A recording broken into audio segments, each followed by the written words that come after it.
thyroid gland.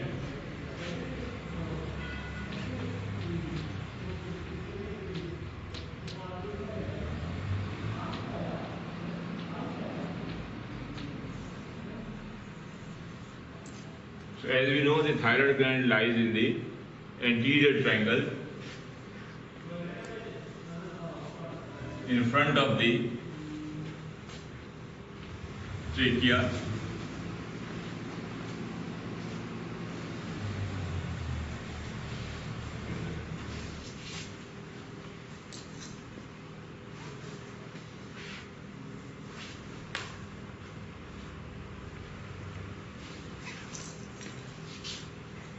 So this is the hyoid bone, the greater cornu, the lesser cornu, the body,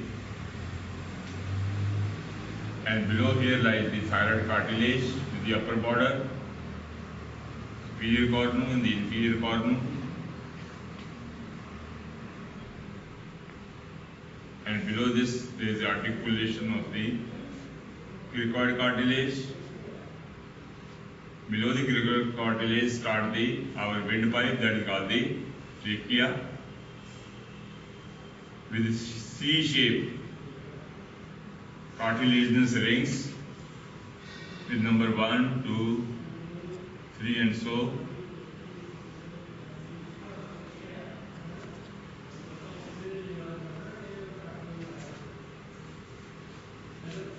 This is the oblique line on the thyroid lamina,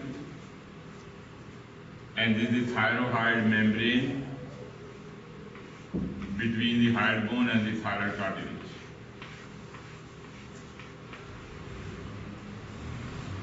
So the word thyroid means shield-like. So shape is like the shield, or what is called the butterfly shape sometimes. And it is an endocrine gland with some specialty as compared to the other thyroid gland, which are all ductless. That the thyroid gland manufactures, store and supplies the hormone. Secondly, it is the largest endocrine gland. Then it produces the hormones.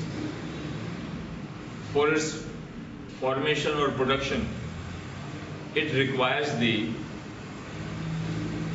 raw material from outside or from the blood supply. Then it can only make the hormone, that is the T3 and T4. And this T3 and T4 hormone is called the thyroxine. And the main function of the thyroxine is metabolism at cellular level. So each and every day, this thyroid hormones has to reach millions and billions of the human cells. Then metabolism of these cells are possible.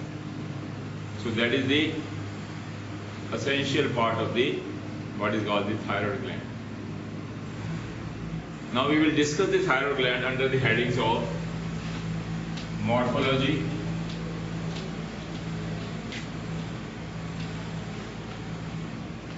then its capsule or the covering,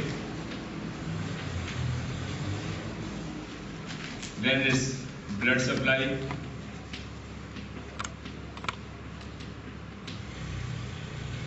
then its applied anatomy.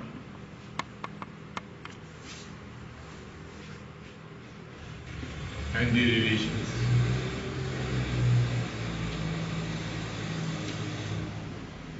Morphology means surfaces and the borders. So the thyroid gland, it lies at the level of the vertebral level of the from C5 to the T1 vertebral level in the anterior triangle, and it is lies in front of the larynx and in front of the trachea, that is the windpipe. The shape is shield-like or butterfly shape, and it has got two borders. One is the anterior border and another is the posterior border. and three surfaces. That is the one is the medial surface, and second is the anterolateral,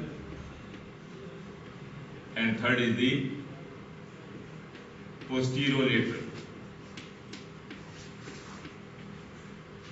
Regarding the dimensions of the thyroid gland, so lengthwise it is 5 centimeter or 2 inches long. Breadthwise it is 3 centimeter, and the thickness is 2 centimeter. Then regarding its parts, it has got 2 lateral lobes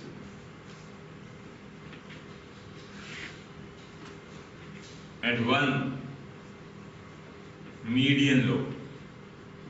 So totally there are 3 lobes of the thyroid gland are there.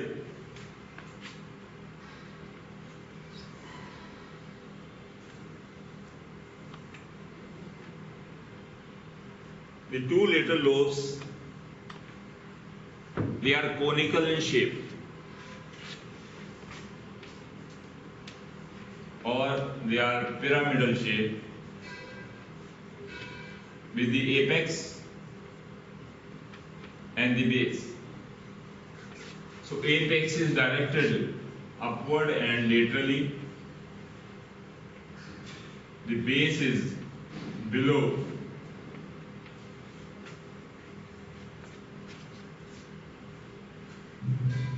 So that is how we describe the shape of the gland. Now the 2 lateral lobes, which are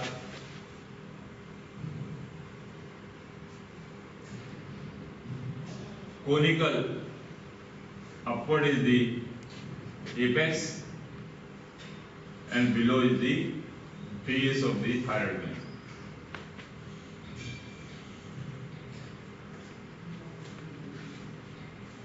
The median lobe is called the isthmus, and isthmus is about half an inch broad and half an inch in lengthwise. The isthmus joins the 2 lobes, and the lateral lobes has got the apex, which is directed laterally. The isthmus of the gland, it lies against the second and the third tracheal ring, or sometimes the fourth may be there. So that is the position of the gland is in front of the isthmus in the second and third tracheal ring.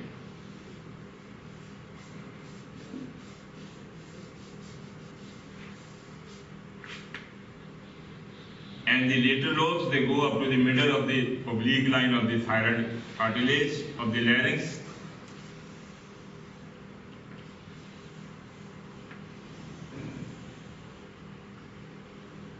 And this is the base of the gland.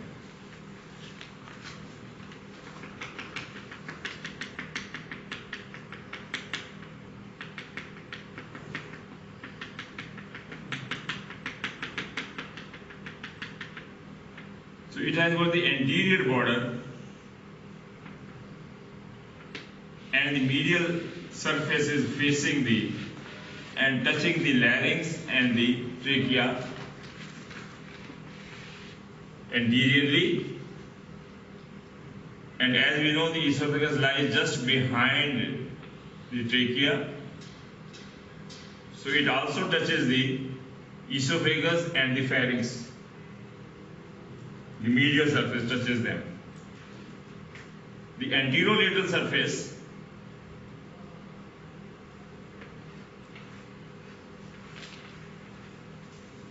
so this anterolateral surface goes laterally, and this lateral surface is common with the posterolateral and the anterolateral part. As posteriorly there is a posterior border is there. and this posterior border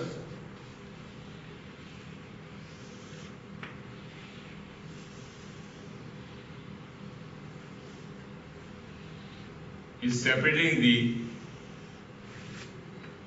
medial surface,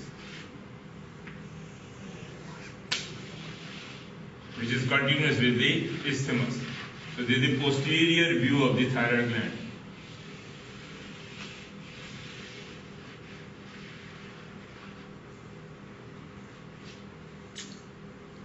So this is the posterior border.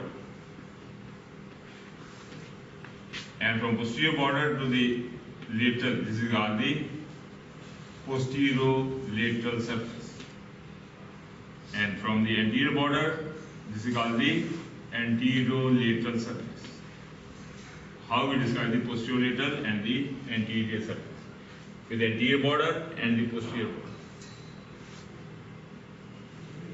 Now this lateral lobe of the thyroid gland is sandwiched between the two muscles.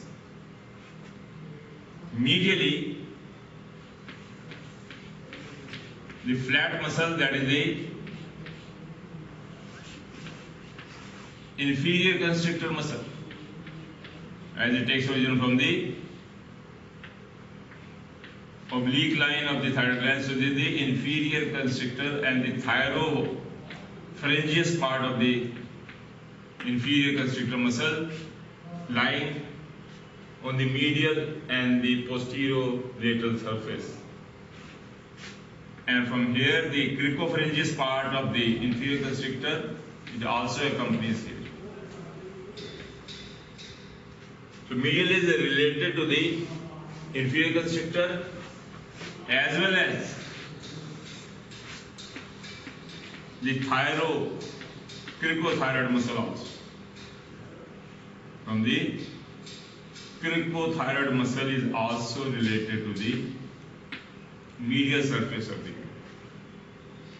And that's why it is compressed between the superior and inferior constrictor muscle and another muscle which takes origin from the sternum.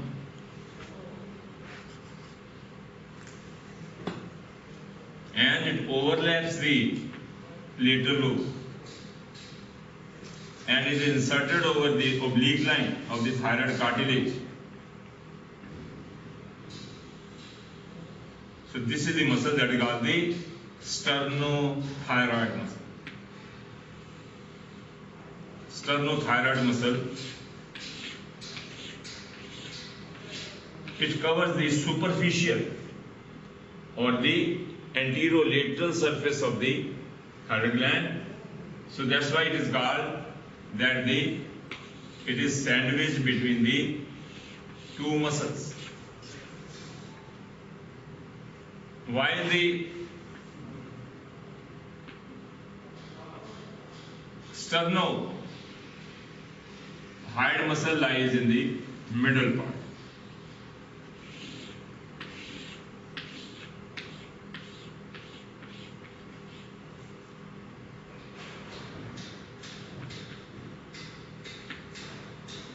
The omohyoid muscle also, the superior belly of the omohyoid muscle, it also covers the anterolateral surface of the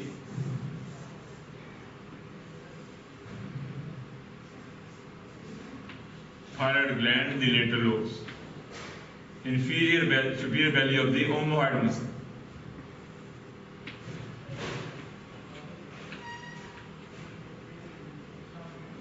So these are the muscles in relation to the lateral lobe of the thyroid gland.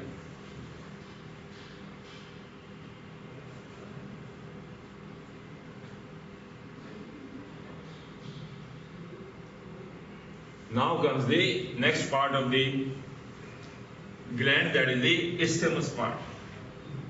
So as we said, the isthmus is the smallest part. It joins the two lateral lobe medial surfaces and it is 1.25 and half an inch broad and half an inch long. And this anterior surface of the isthmus, it is related to the skin, superficial fascia, investing layer of the deep fascia, and the anterior jugular veins which lies anterior to it.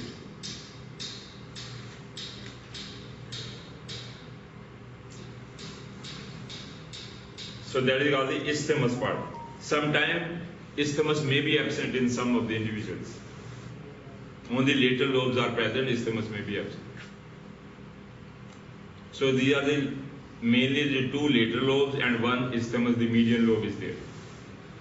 Sometimes, in some individual, we may find a pyramidal shaped lobe which is arising from the upper part or the upper border of the isthmus. This is called the pyramidal lobe. Then in other individuals, we may find a fibromuscular cord-like structure joining the isthmus, and it goes behind the hide bone.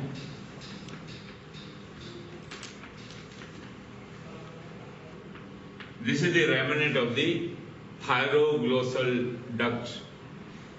So it is made up of the fibrous and the skeletal muscle tissue.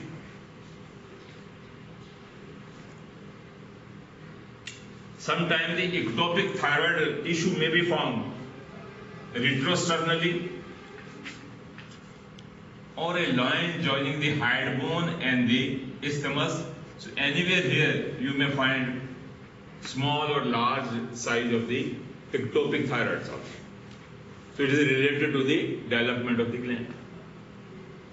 So this is how we describe the morphology of the thyroid gland. Now the next part comes the capsules.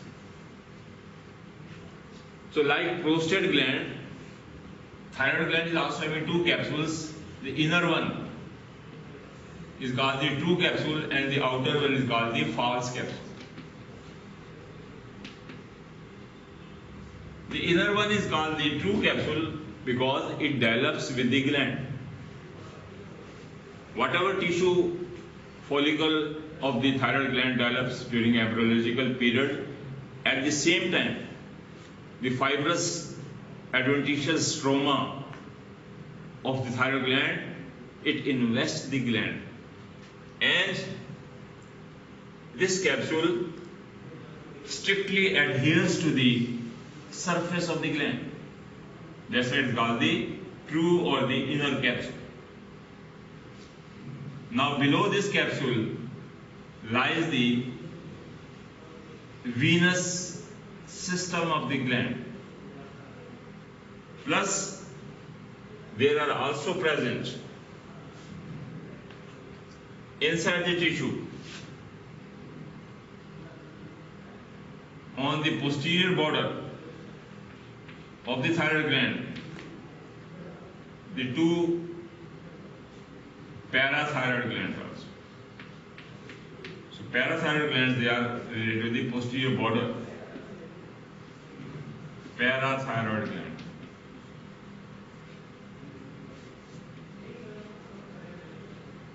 So that is the true capsule.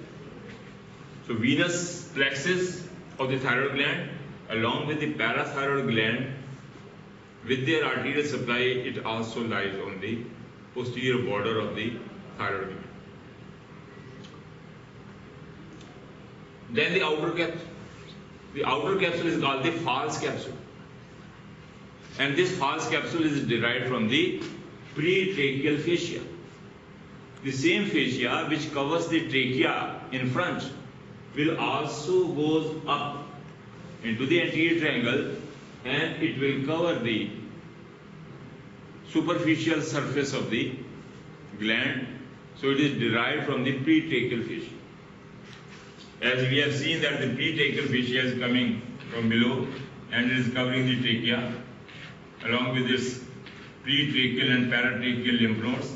The same fascia is continued upward and it is covering the anterior surface of the isthmus as well as the anterolateral and the medial surface of the gland. So it forms an investment or a covering of the outside, that is called the false capsule. When we trace this pretracheal fascia inferiorly, so it goes into the thorax retrosternally and it gets attached to the fibrous pericardium of the heart. So it is fixed below the pretracheal fascia into the thorax. When we trace this pretracheal fascia upward, then what we find that it goes upward and it is attached to the hyoid bone.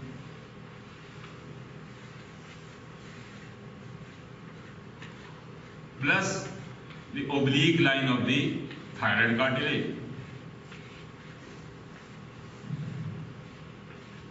So because of the attachment of the false capsule with the hyoid bone and the thyroid cartilage is the answer that why this thyroid gland moves during the deglutition. So that is the reason why it moves up, because it is attached to the hyoid bone and the thyroid cartilage also. Then when we trace this pretracheal fascia, which is from the false or the outer capsule of the thyroid gland, when we trace it posteriorly, it goes on the back side also. So when it goes on the posterior side, after encircling the gland, the false capsule, so posteriorly it also covers the posterior lateral surface, anteriorly it covers the medial surface. Now posteriorly what happens? Along the posterior border, this capsule becomes thickened, and after thickening, this capsule will attach to the cricoid cartilage. So this capsule literally comes from lateral side to the posterior border, and in the posterior border, this capsule becomes thickened.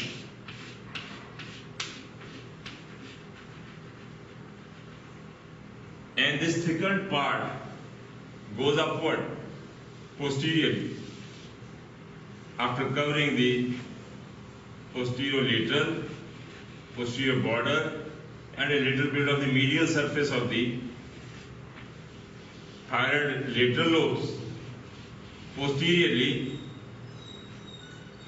this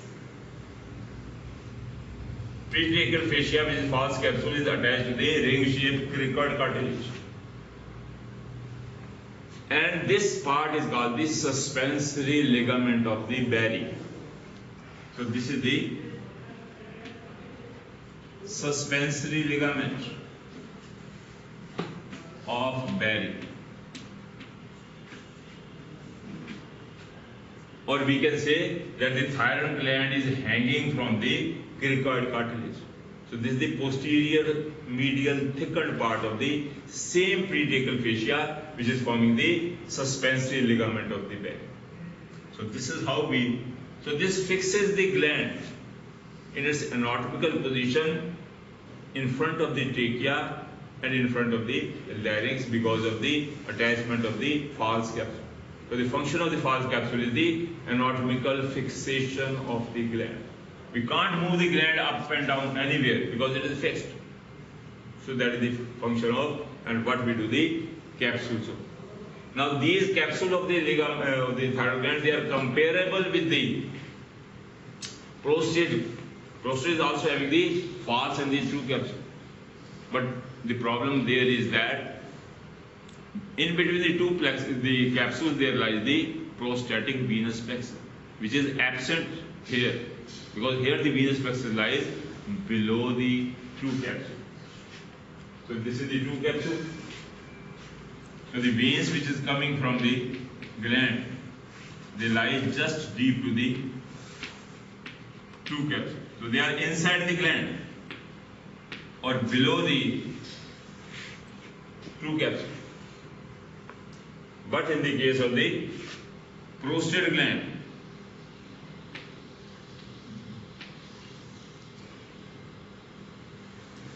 there is a true capsule sticking to the surface of the prostate gland, while outside there is a false capsule of the prostate gland.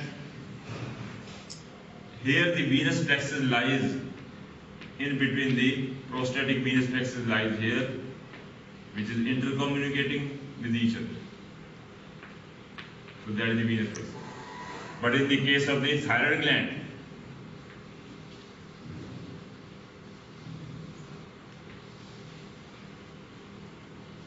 there are also two capsules. The inner one is the true capsule is there, and outside is the false capsule.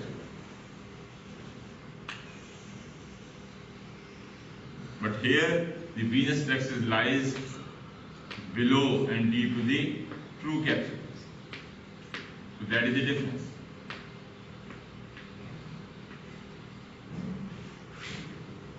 So after the description and the capsule, now we will next to the blood supply of the thyroid gland. So as we know, the thyroid is very rich in the blood supply, and the most common complication of the thyroidectomy is the post-operative bleeding, the hemorrhage. So many blood vessels, they supply this rich to the thyroid gland. So arterial blood supply means arterial supply and venous drainage.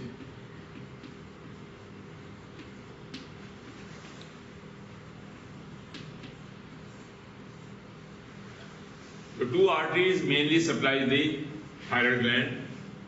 One is called the superior thyroid artery, and the superior thyroid artery is the branch of the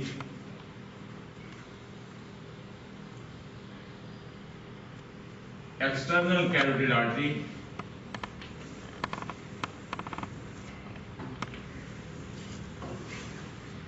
The first branch of the external carotid artery is the superior thyroid artery.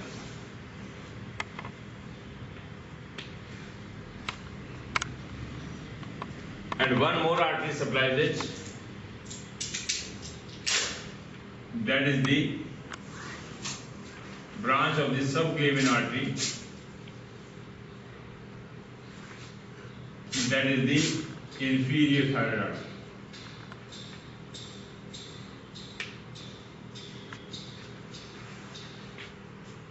The superior thyroid artery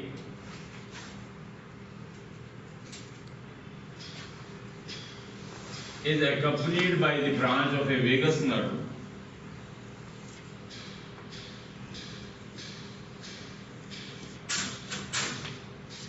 that is called the superior laryngeal nerve. It is the branch of the 10th, that is the vagus nerve. Similarly, the inferior thyroid artery, it accompanies the branch of the vagus nerve, which encircle around the subclavian artery to go upward, is the recurrent laryngeal nerve. This is the recurrent laryngeal nerve. It accompanies the inferior thyroid artery, which is the branch of the thyrocervical trunk. Thyrocervical trunk.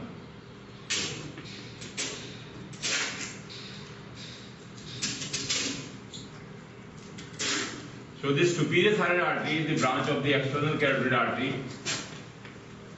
descend downward over the apex of the lateral lobe, where it divided into two branches, anterior and posterior. The anterior branch runs on the anterolateral surface of the gland and supplies the medial surface of the gland and the anterolateral surface. then runs on the superior border of the isthmus and it anastomoses with the fallow branch and supplies the isthmus anterior surface as well. The posterior branch of the superior thyroid artery runs on the posterior border and it also supplies the posterior lateral surface. And on the posterior border, this artery anastomoses with the inferior thyroid artery. As the inferior thyroid artery runs upward,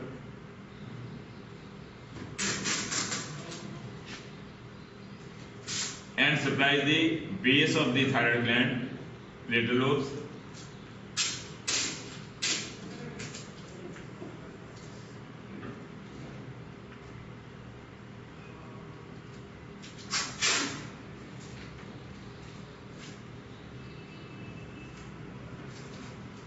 and the inferior thyroid artery anastomoses with the posterior branch of the superior thyroid artery on the posterior border, plus it supplies the parathyroid gland. Parathyroid gland. So that is how the arterial supply of the thyroid. The superior thyroid artery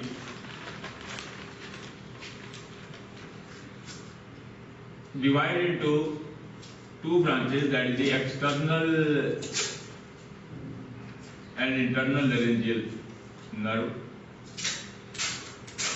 The superior laryngeal nerve, the external laryngeal nerve accompanies the superior thyroid artery at its origin,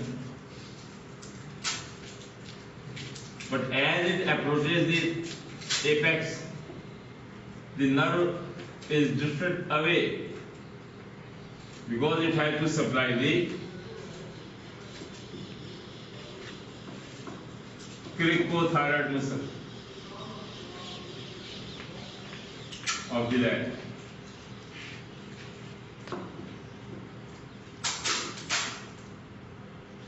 So this is the external laryngeal nerve. The internal laryngeal nerve, as its name suggests, it will pierce the thyroid membrane and it goes inside, while the external laryngeal nerve is external or outside and it supplies the thyroid, cricothyroid muscle. This is the vagus nerve branch, the superior laryngeal nerve, into internal laryngeal and external. Inferiorly, the recurrent laryngeal nerve runs upward, accompanied by the inferior thyroid artery and inferior thyroid vein also in the tracheo-esophageal groove. So in front is the trachea, windpipe, and behind the esophagus. So in between the two there is a groove that is called the tracheo-esophageal groove. And in this tracheo-esophageal groove runs upward three structures. One is the recurrent laryngeal nerve, inferior laryngeal artery, and inferior thyroid artery and inferior thyroid vein.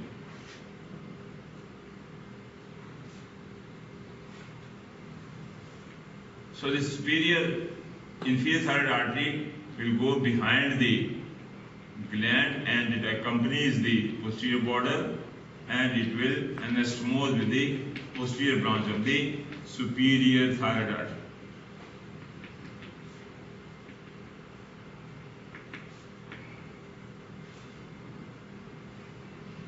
So the lateral lobe of the thyroid gland is related to the two nerves. One is the external laryngeal nerve and below is the recurrent laryngeal nerve.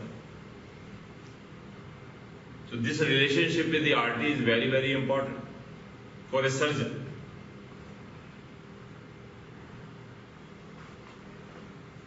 So the thyroid gland is related to the two tubes, that is the larynx and the trachea.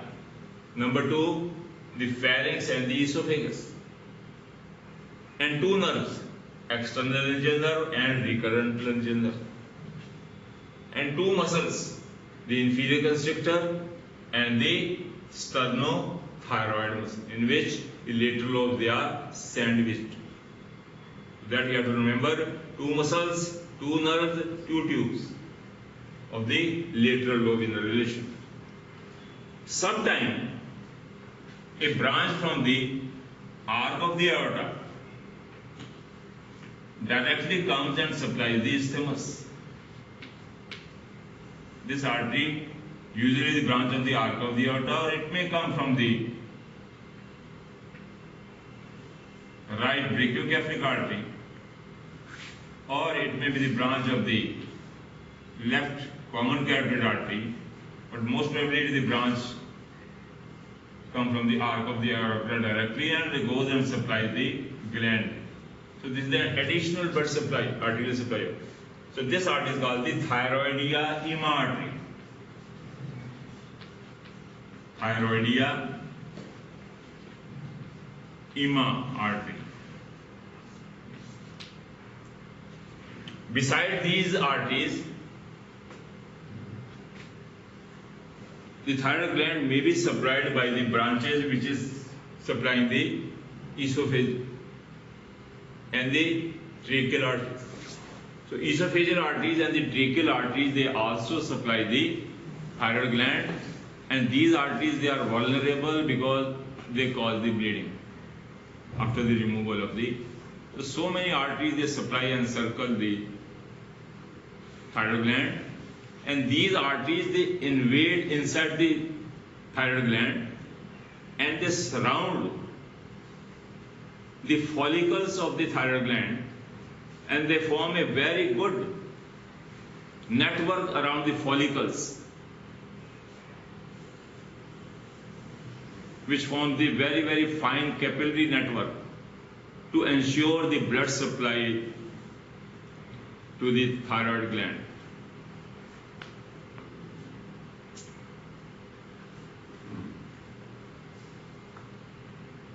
Next part is of the thyroid gland. After doing all its morphology and the capsules and the blood supply, is the venous drainage of the thyroid gland. So there are three veins of the thyroid gland which drain the venous blood. These three veins, they are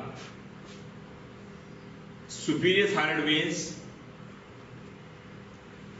middle thyroid veins,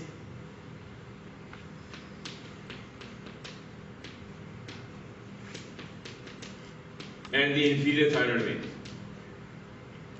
As the name suggests, the superior thyroid veins,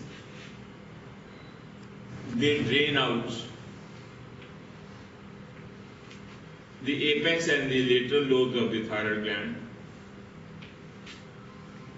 And usually these veins, they accompany the arteries and they drain into the internal jugular vein, which is lying in the carotid sheath. So the carotid arteries, vagus nerve, and laterally the internal jugular vein, as we know, they are wrapped in the carotid sheath and they are all related to the posterior and posterolateral surface of the lateral lobes of the thyroid. So they are very close to them. So the superior thyroid artery will drain into the internal jugular vein. The middle thyroid veins, they drain the lower and the base of the thyroid gland, and also opens into the internal jugular vein, that is the middle thyroid veins. While the inferior thyroid veins, they start from the isthmus. They may be 1 and 2. And these inferior thyroid veins,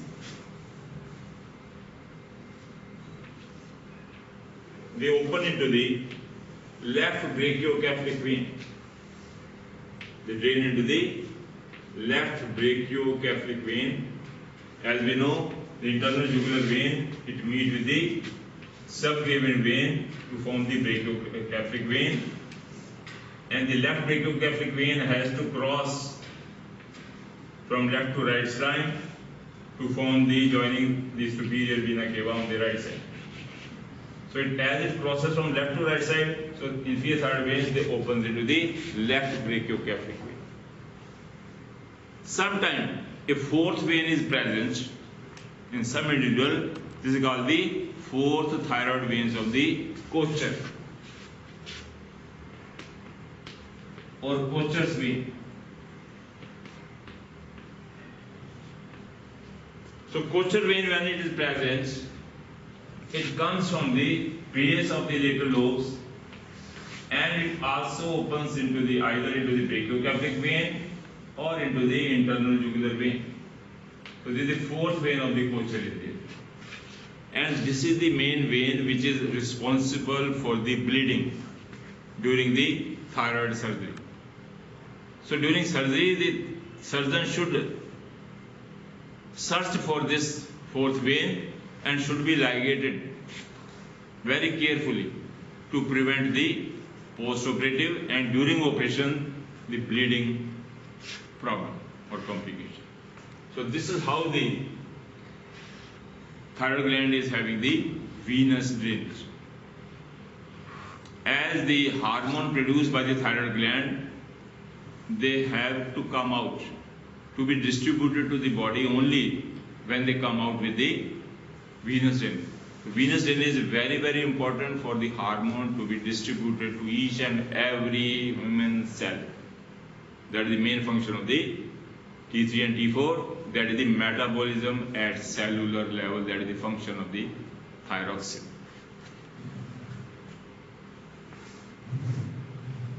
Then last is the applied anatomy.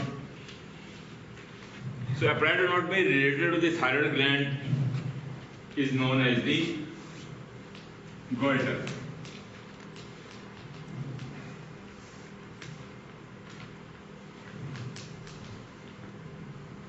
So goiter is the diffuse enlargement of the thyroid gland in front of the neck,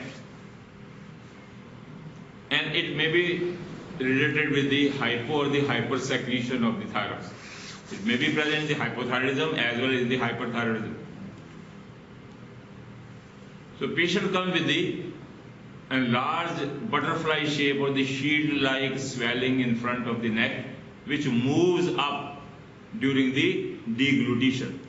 That confirms the diagnosis of the thyroid gland because it moves because of the pretracheal fascia forming the false capsule attached to the hyoid bone and the thyroid cartilage as we have done. So that is how it is done. So whenever there is a goiter is there, we know because of the anatomical position of the thyroid gland as it lies in front of the two tubes. So whenever this thyroid gland will enlarge, it will press the trachea. And trachea pressure will lead to the symptom that is called the difficulty in the respiration. So patient comes with the complaint of dyspnea. So dyspnea is due to the difficulty in the respiration. When this enlargement further increases, now this goiter or the enlarged thyroid gland may press the food pipe, that is the esophagus, lying just behind the trachea. And patient has got the difficulty in the deglutition. And that complaint is called the dysphagia.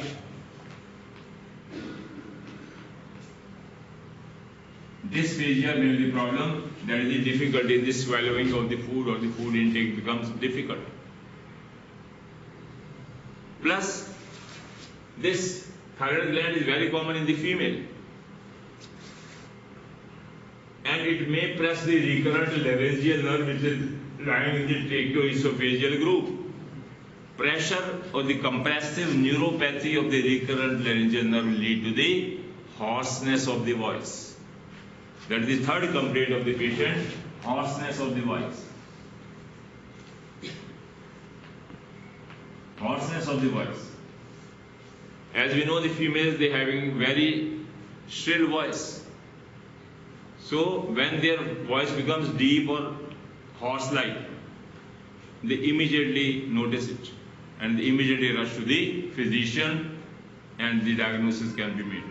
The hoarseness of the voice because of the recurrent laryngeal nerve involvement. So whenever such patient comes, usually the females, we advise the medical treatment, that is the thyroxine. The tablets are available in the market, but if this treatment also fails, then we give the Lugol's iodine also, because the goiter is mainly because of the iodine deficiency in the sub-hilly areas. If it doesn't work, then we advise for the operation. The surgical procedure, we have to remove some part, not whole of. We have to remove some part of the thyroid gland, and this is called the operation is called thyroidectomy.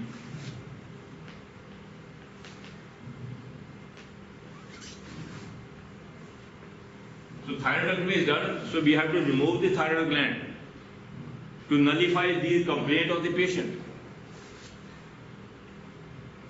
But whenever the surgery is to be done, whenever the thyroid gland is removed, surgeon should keep in mind these following instructions. Number 1, cosmetic value. As we know, it is common in the females, and thyroid gland lies in front of the neck. So whenever surgeon will cut the skin or the skin incision, and most of the time females rush to the physician of the goiter because of the cosmetic value. Because of this swelling, diffuse swelling and ugly looking swelling in front of the neck, it doesn't look good for the female and it goes to the physician. But what is this? So first is the cosmetic purpose, which alerts the female to rush for the thyroidectomy.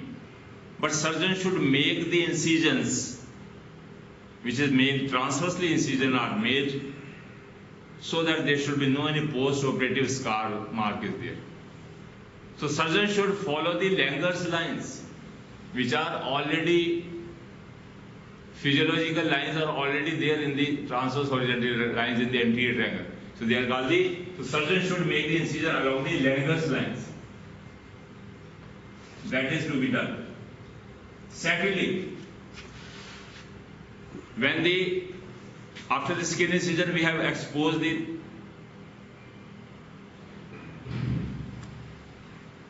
thyroid gland, now surgeon should ligate the vessels. The first step of the removal of any organ surgically, we ligate the vessels, both arteries and the veins. So make the bloodless surgery. So while the surgeon is ligation of the superior thyroid artery and inferior thyroid artery should be ligated with a very precaution. The superior thyroid artery should be ligated as close to the gland as possible. So we take a thread of the silk thread or some thread and we put a knot here and another knot is put here. And we cut the in between, the artery is cut like this. So this procedure is called the ligation. And not even a drop of the blood will be lost when the two ligations are there. Two knots are there. So this is how to surgeon do the ligation. As we know, as we go away from the gland, the external laryngeal nerve and the superior thyroid artery, they are very, very close. So surgeon may accidentally ligate the nerve with the artery and patient will suffer from paralysis of the cricothyroid and there will be post-operative problem in the voice. So it should be as close and even as close that patient, the surgeon may ligate the apex of the gland with the artery. So meaning thereby it should be as close as possible because we have to separate the nerve with the gland. Reverse is the inferior thyroid artery. As we know, the inferior thyroid artery is related to the recurrent laryngeal nerve. The inferior thyroid artery, as it ascends upward, sometimes the nerve may be anterior to the artery or it may be posterior to the artery, or the artery may be anterior or posterior to the nerve. So the inferior thyroid artery is having the variation in its position in relation to the recurrent laryngeal nerve. So as it approaches near the gland, both the nerve and the artery, they are very, very close together. So inferior thyroid artery should be ligated as away from the gland as possible, and superior thyroid as close as possible to the gland. Here we have to save the recurrent laryngeal nerve. As we are near the gland, the artery and the nerve, they are very, very close. Or we can accidentally cut the recurrent laryngeal nerve along with the artery. But as we go away from the gland, we see the nerve and the artery, they are very, very away from us. So this is the complication that we have to rule out. The surgeon should keep in mind the relation of the two nerves with the superior and the inferior thyroid artery. Third precaution is that he should search for the thyroidea artery. If there is a thyroidea artery is there, it should be ligated, because ignorance may lead to the bleeding. And fourth, we have said that he should also know to ligate should not forget to ligate the Kocher's vein. He should search for the Kocher vein, he should search for the thyroidea artery, and this should also be ligated to prevent the bleeding or the hemorrhage during the thyroidectomy.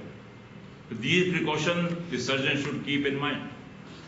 Third precaution of the surgeon is that he and she should remove both the capsule of the glands. So gland has to be removed along with the true as well as the false capsule, and it is compared from prostate gland. In the prostate gland, we do not remove the capsules. True and false capsule in the prostatectomy is there. They are in situ. They remain inside the body. And what we do in the prostatectomy? Enucleation. We only remove the inner mass of the prostate tissue and keeping the two capsules as such. So that is how different is the. So here the removal of both the capsules is the safe, because the venous plexus lies with the gland, but in the prostate, the venous plexus lies in between the two capsules. So here we cannot remove the capsules, because if we remove the capsule, there will be bleeding or the hemorrhage because of the injury to the venous plexus. But here the venous plexus lies inside, and these veins, they come out as the superior, middle and the inferior thyroid veins. So veins, they are coming out, but here the veins remains inside, so here will be bleeding will be there. But here the veins are coming after piercing the true and false capsule, so we can safely ligate them and we can cut them, and the gland along with both the capsules can be safely removed. That is to be kept in mind. Fourth precaution the surgeon has to take, that he should remove even after ligation, even after removal of the capsules, gland is not coming out. Why? Because still it is attached. That he has to cut the ligament of Barry.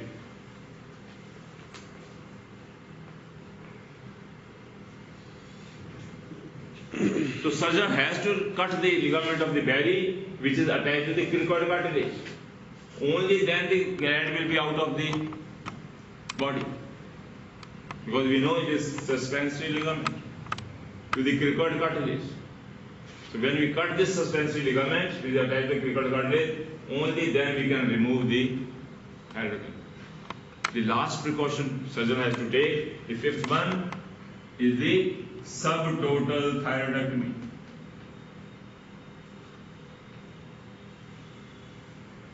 The surgeon should not remove whole of the gland, but he should remove a part of the gland. And that procedure is called the subtotal thyroidectomy. In the subtotal thyroidectomy, what happens? Surgeon should only remove and keep this part of the gland with the body, which contains the parathyroid gland. This part of the gland should not be removed. The rest of the gland can be removed safely. Because if this part of the posterior border, which contains two parathyroid glands, is removed, then the patient will suffer from post-operatively very serious complication, that is the calcium metabolism derangement. Because parathyroid glands, they are responsible for the calcitonin, and calcium metabolism is disturbed. And very serious ill effects will be shown by the patient post-operatively. So these 5 fingers and 5 precautions a surgeon should take in notice while doing the thyroidectomy. So that's all about the thyroid. Thank you.